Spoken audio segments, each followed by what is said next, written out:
like 5 minutes ago, and it was so interesting. It got me so hyped for zombies. Anyways, let's just get right into it. First off, they talked about how a usual zombies map used to take them 4 to 5 months to make, but since they had all this extra time, Shadows of Evil took them 2.5 years to make. And it is the largest map they've ever made, not just like wide and linear, but also vertically.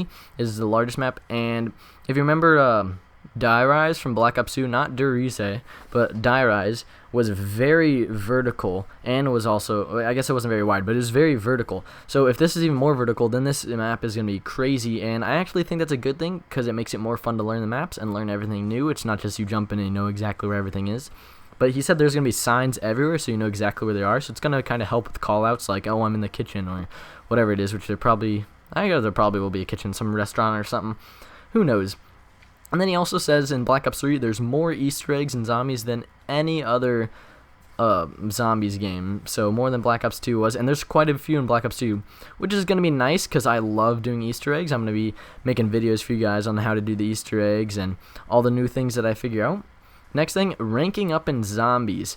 They say when you level up, you get to choose a build kit or a gumball.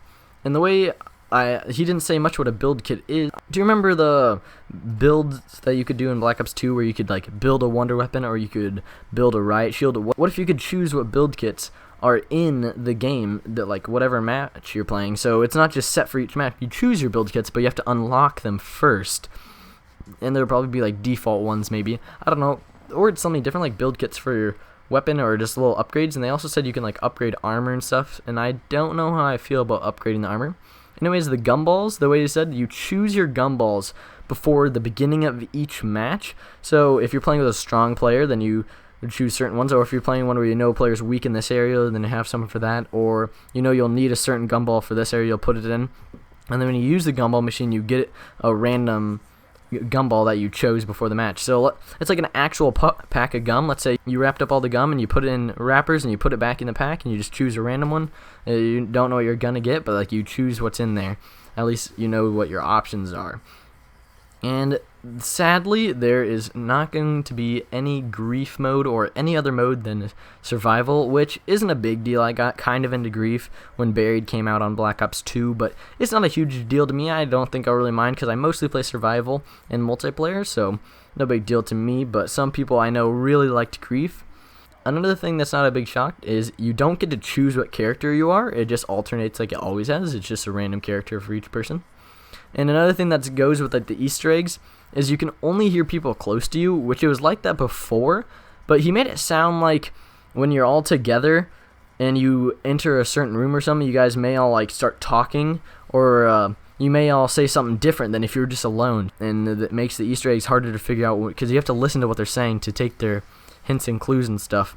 So I think that's cool. It's just something a little bit different, even though I suck at finding Easter eggs. I just don't even look for them really. I just look up videos or whatever, but actually I have found a few things before, so maybe I'll find some.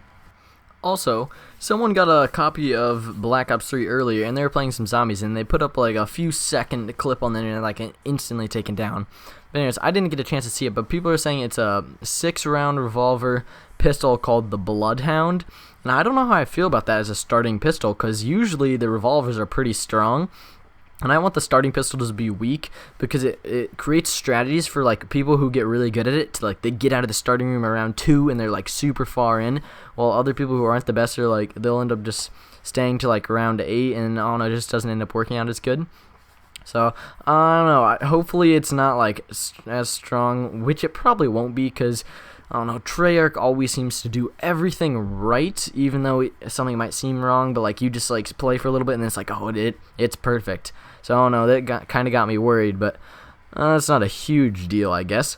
But I was just thinking about that. Anyways, if you enjoyed this video, then don't forget to like and subscribe. My name's Impulse, and I'm out.